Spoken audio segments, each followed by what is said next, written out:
உடம்புல சுத்தமாக ரத்தம் இல்லை, பிளட் லெவல் ரொம்ப கம்மியாக இருக்குன்னு டாக்டர் சொல்லிட்டா இந்த ஒரு விஷயத்தை மட்டும் பண்ணுங்க. இது எனக்கு சித்தா டாக்டர் சொல்லி கொடுத்த டிப்ஸு. அவ்வளோ சூப்பராக ஒர்க் ஆகுது. 500-1000 செலவு பண்ண தேவையில்லை, அதிக விலை கொடுத்து எதுவும் வாங்கி சாப்பிடவும் தேவையில்லை. ரொம்ப ரொம்ப எளிமையாக ஒரே வாரத்தில் உங்கள் பிளட் லெவலை இன்க்ரீஸ் ஆகிறத உங்களால் பார்க்க முடியும். ஹீமோக்ளோபின் லெவலை இவ்வளோ ஈஸியாக இன்க்ரீஸ் பண்ண முடியுமான்னு நீங்களே ஆச்சரியப்படுவீங்க. இது எப்படி செய்கிறதுன்னு பார்க்கலாம் வாங்க. அஸ்ஸலாமு அலைக்கும், வெல்கம் டு ஆஸ் தமிழ். நான் உங்கள் சாயிராஷிக். உடம்புக்கு தேவையான ரத்தத்தை அதிகரிக்கக்கூடிய இந்த தேநீர் செய்கிறதுக்கு 2 பொருட்கள் தான் தேவை. ஒன்று கருவேப்பிலை, இன்னொன்று முருங்கைக்கீரை. இந்த தேநீர் தினமுமே குடிக்கலாம் அல்லது ஒரு நாள் விட்டு ஒரு நாளும் குடிக்கலாம். ரத்தம் ரொம்ப கம்மியாக இருக்கவங்க ஒரு வாரம் இதை குடிச்சிட்டு போய் டெஸ்ட் எடுத்து பாருங்கள். உங்கள் பிளட் லெவல் நல்லா இன்க்ரீஸ் ஆகிருக்கும். ரத்த சோகையை நீக்கி உடம்புக்கு தேவையான ரத்தத்தை ஊற வைக்கக்கூடிய தன்மை கொண்டது இந்த கருவேப்பிலை. இப்போ ஒரு பாத்திரத்தை அடுப்பில் வச்சுட்டு இதில் நம்ம ஒரு கைப்பிடி அளவுக்கு கருவேப்பிலை சேர்த்துக்கலாம். ரத்த சோகை காரணமாக நிறைய பேருக்கு கொத்து கொத்தா முடி கொட்டும். அந்த மாதிரி முடி கொட்டுற பிரச்சனையும் இது சரி பண்ணும். அடுத்தது ஒரு கைப்பிடி அளவுக்கு முருங்கைக்கீரை சேர்த்துக்கலாம். ஒரு கைப்பிடி கருவேப்பிலை, ஒரு கைப்பிடி முருங்கைக்கீரை, இது 2 தாங்க தேவை. இது 2த்துலேயுமே ரத்த சோகையை நீக்கக்கூடிய தன்மை இருக்குது. அதே மாதிரி ரத்தத்தை சுத்திகரிக்கக்கூடிய தன்மையும் இருக்குது. ரத்த உற்பத்தியை வேகமாக அதிகரிக்கக்கூடிய தன்மையும் இருக்குது. கருவேப்பிலை, முருங்கைக்கீரை 2த்தையுமே சேர்த்தாச்சு. இது கூட கொஞ்சமாக முருங்கை கொழுந்தோட அந்த காம்புகள் இருக்கு இல்லையா, அதையும் சேர்த்துக்கலாம். முருங்கைக்கீரையில் எந்த அளவுக்கு சத்து இருக்குதோ அதே அளவு சத்து இந்த மாதிரி சின்ன சின்ன காம்புகள்லையும் இருக்குது. அதையும் சேர்த்துக்கோங்க. அப்படியும் சேர்க்கலாம் அல்லது கொஞ்சமாக இடித்து விட்டு கூட சேர்க்கலாம். பொதுவாக நம்ம எல்லா உணவுலேருந்துமே கருவேப்பிலையை ஒதுக்கி வைப்போம்.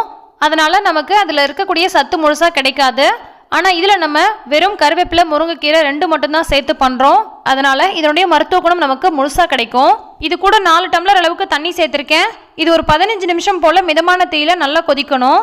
இந்த தேநீர் நம்ம குடிக்கிறதுனால இன்னும் ஒரு சில பெனிஃபிட்ஸும் நமக்கு இருக்குது. பார்வை கோளாறுகள் இருந்தால் அதை சரி பண்ணும். முதுமையில் ஏற்படக்கூடிய அந்த கண் புரை இருக்கு இல்லையா, அது வராமல் தடுக்கும். மலச்சிக்கல், வயிற்றுக்கடுப்பு, வயிற்றுப்போக்கையும் சரி பண்ணும். தேவையில்லாத உடல் பருமன், ஊளை சதையை குறைக்கிறதுக்கு இது ரொம்ப ரொம்ப சூப்பராக ஹெல்ப் பண்ணும். செரிமான கோளாறையும் சரி பண்ணும். காலையில் எழுந்ததும் ஒரு சிலருக்கு ரொம்ப சோர்வாக இருக்கும். ரத்தம் கொஞ்சம் குறைவாக இருந்துச்சுன்னா அவங்களுக்கு அந்த மாதிரி இருக்கும். அதனால் இது உடல் சோர்வையும் சரி பண்ணும். நல்லா கொதிக்கும் போது இலைகள் ஓரமாக ஒதுங்கி போகாத மாதிரி இந்த மாதிரி அடிக்கடி கிளறி விட்டுக்கோங்க. சிறுநீரகம் சம்மந்தப்பட்ட பல்வேறு விதமான கோளாறுகளை சரி பண்ணுறதுக்கு இந்த கருவேப்பிலை சாறு ரொம்ப சூப்பராக ஹெல்ப் பண்ணுது.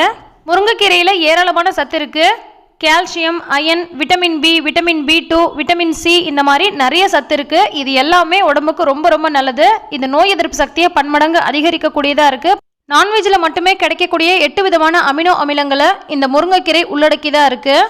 உங்கள் உடம்புல இருக்கக்கூடிய தேவையில்லாத கொழுப்பெல்லாம் கரைச்சி வெளியில் கொண்டு வரும்.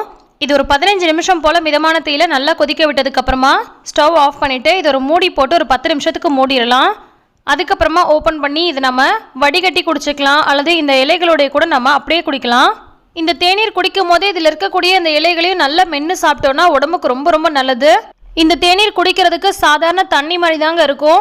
வேறு எதுவும் கசப்பு சுவையோ அல்லது புளிப்பு சுவை இந்த மாதிரி எதுவுமே இருக்காது. நார்மலாக தண்ணி குடித்தா எப்படி இருக்குமோ அப்படி தான் இருக்கும். ஆனால் இந்த கருவேப்பிலை, முருங்கைக்கீரையோடைய ஃப்ளேவர் இதில் நல்லா இறங்கி இருக்கும். இப்போ நான் செஞ்ச அளவு 3 பேர் வரைக்கும் குடிக்கலாம். 4 டம்ளர் அளவுக்கு தண்ணி சேர்க்குறோன்னா ஒரு கைப்பிடி அளவு கருவேப்பிலை, ஒரு கைப்பிடி முருங்கைக்கீரை இருந்தால் போதும். காம்புகள் இருந்துச்சுன்னா சேர்த்துக்கோங்க. இது நான் ரெகுலராக காமிக்கக்கூடிய சித்தா டாக்டர் சொன்னது. உடம்பு ரொம்ப சோர்வாக இருக்குன்னு சொன்னப்போ பிளட் லெவல் கம்மியாக இருந்தால் கூட அந்த மாதிரி இருக்கும். ஸோ இந்த மாதிரி செஞ்சு குடிங்கன்னு சொன்னாங்க. ஸோ பிளட் லெவல் கம்மியாக இருக்கிறவங்க டேப்லெட் எடுத்தால் கூட இதையும் ரெகுலராக ட்ரை பண்ணுங்கள். நல்ல சூப்பரான ரிசல்ட் கிடைக்கும். இது நிறைய பேருக்கு ஷேர் பண்ணுங்கள். நிறைய பேருக்கு இது யூஸ் ஆகும். எல்லா புகழும் இறைவனுக்கே. நன்றி.